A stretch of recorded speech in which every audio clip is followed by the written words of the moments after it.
How to conduct track installation without loft access. Prior to install, a full room assessment must be conducted, which will indicate the track bracket install locations.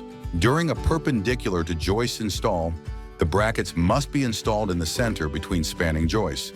It is not permitted for a single joist to suspend the load of a track system. With the location of the track brackets determined, mark out the center of the two joists on either side where the steel channel is to be fitted. For a tidy installation, use a laser to ensure the steel channel will be aligned horizontally. Then, using a 5/16" drill bit, drill a 3.54-inch deep hole directly into the center of the two joists. Fix the steel channel to the joist using the 1/2-inch coach bolts. This will require a 3/4-inch socket to tighten.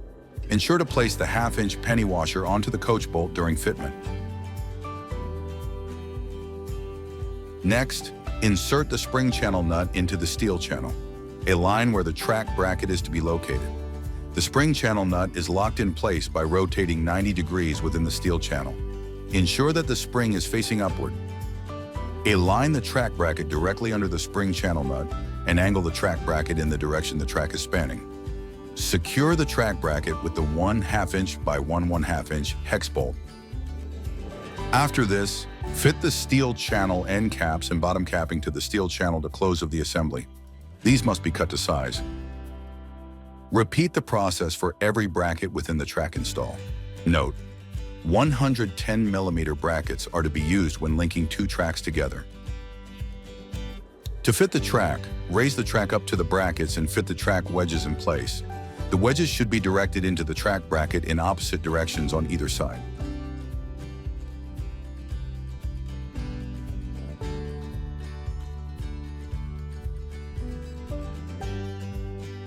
Tighten the M3 screws on either side of the bracket to secure.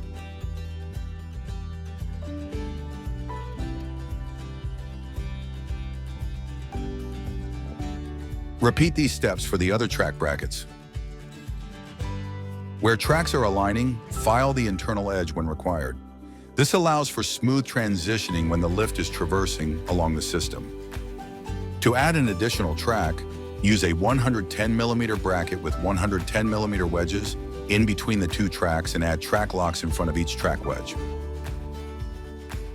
To fully lock off the system, the track lock plates must be fitted in front of the track wedges. Drill a 3/13" hole using the lock plate as a template and secure the lock plate using the screw and nut provided.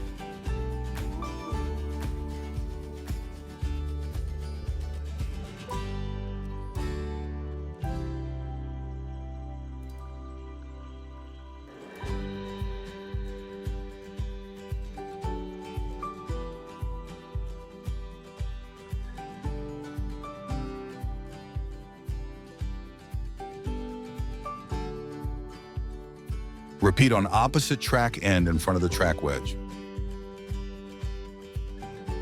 To close of the track system, a safety bolt, end stop, and end cap must be fitted at either end. Firstly, install the end stop into the track by sliding it in and position the rear end of its bottom plate at least 1.5 inches from the end of the track. This will allow enough clearance for the safety bolt. Secondly, place the end cap drill template in position against the end of the track. Use the template to drill a pilot hole, then a 1/4-inch hole through the track.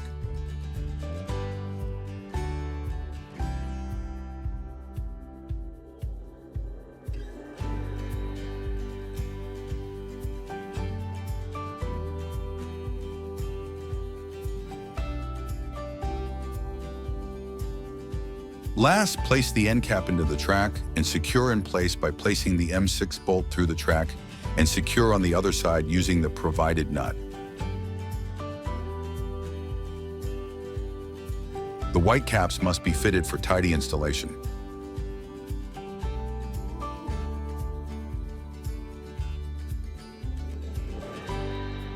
Always refer to the installation manual for full details before any work commences.